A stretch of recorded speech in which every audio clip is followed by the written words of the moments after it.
Bible వచనం. గత వారం యోహాన్ రాసిన సువార్తను గురించి నేర్చుకున్నాం. ఈరోజు అపోస్తలుల కార్యముల గురించి నేర్చుకుందాం. అపోస్తలుల కార్యముల యొక్క వివరణ.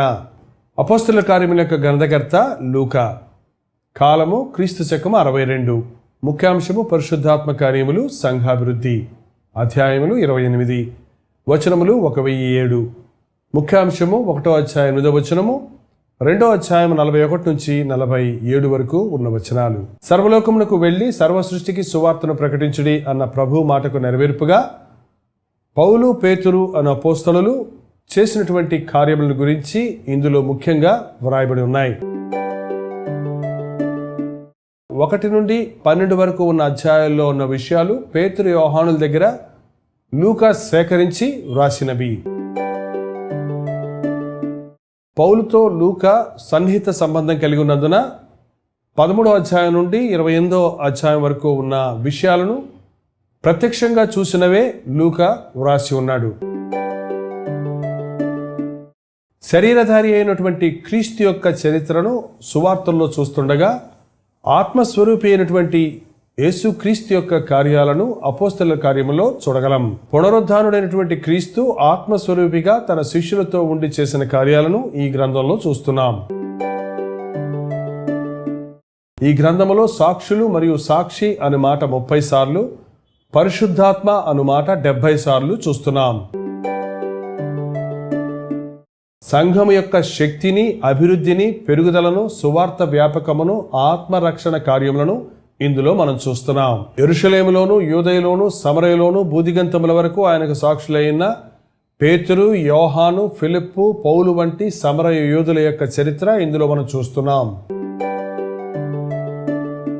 మొదటి 7 అధ్యాయముల్లో పేతురు, 8వ అధ్యాయంలో ఫిలిప్పు, 9 నుండి చివరి వరకు పౌలు పరిశుద్ధాత్మ చేతిలో పనిముట్లుగా ఎలాగూ వాడబడి ఉన్నారో ఈ అపోస్తలుల కార్యముల్లో మనం చదువుతున్నాం.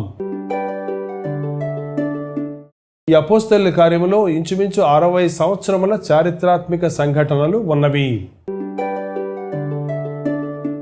క్రీస్తు ఆరోహణతో ప్రారంభమైన ఈ గ్రంథము పౌలు యొక్క చెరతో ముగియుచున్నది. మత కేంద్రమైన యెరూషలేములో సువార్త ప్రకటనతో ప్రారంభమై రాజకీయ కేంద్రమైన రోమాలో సువార్త ప్రకటించబడుటతో ముగియుచున్నది. అపోస్తలుల కార్యమును ఇలా విభజించవచ్చు. 1వ అధ్యాయం 1వ వచనం దగ్గర నుండి 8వ అధ్యాయం 4వ వచనం వరకు యెరూషలేములో సాక్ష్యములు. 8వ అధ్యాయం 5వ వచనం దగ్గర నుండి 12వ అధ్యాయం 25వ వచనం వరకు యూదయ, సమరయలో సాక్ష్యములు. 13వ అధ్యాయం 1వ వచనం దగ్గర నుండి 28వ అధ్యాయం 31వ వచనం వరకు భూదిగంతముల వరకు సాక్ష్యములు. అలాగే 13వ అధ్యాయం 1వ వచనం దగ్గర నుండి 14వ అధ్యాయం 28వ వచనం వరకు పౌలు మొదటి మిషనరీ ప్రయాణము. 18వ అధ్యాయం 23వ వచనం దగ్గర నుండి 21వ అధ్యాయం 16వ వచనం వరకు పౌలు 2వ మిషనరీ ప్రయాణము. 21వ అధ్యాయం 17వ వచనం దగ్గర నుండి 28వ అధ్యాయం 31వ వచనం వరకు పౌలు రోమాకు ప్రయాణము. అపోస్తలుల కార్యమను ఈ గ్రంథము ముగించబడని గ్రంథమనియు, పరిశుద్ధాత్మ కార్యముల గ్రంథమనియు అనవచ్చును. కారణం, పరిశుద్ధాత్మ కార్యములు యేసుక్రీస్తు నామములో నేటికిని కొనసాగుచునే ఉన్నవి. సంఘాభివృద్ధి, సంఘ సంస్కరణ జరుగుతూనే ఉన్నది. అవును, నేటికిని యేసుక్రీస్తు తన అపోస్తలులను, తన ప్రవక్తలను, తన సేవకులను ప్రపంచ నలుమూలలను లేపుచు ఏ రీతిగా పరిశుద్ధాత్మ కార్యాలను ఆయా దేశాలలో, ఆయా జనాంగముల మధ్య, ఆయా వంశముల మధ్య జరిగించుచున్నాడో మనం గుర్తించినప్పుడు ఆశ్చర్యచకితులమవుతాం.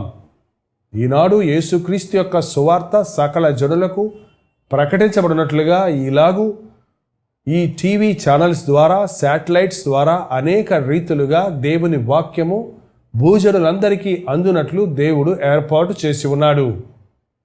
ఆయన అద్భుత కార్యాలు ప్రపంచ నలుమూలల పరిశుద్ధాత్మ ద్వారా జరుగుతూనే ఉన్నవి.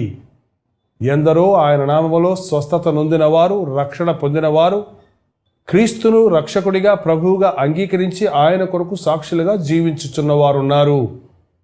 ఈ సమయంలో నీవును ఈ క్రీస్తును నీ రక్షకునిగా అంగీకరించి పరిశుద్ధాత్మ కార్యము నీ ద్వారా నీలో జరిగి మరనేకులు రక్షించబడినట్లుగా ప్రభువుకు నిన్ను నీవు అప్పగించుకో.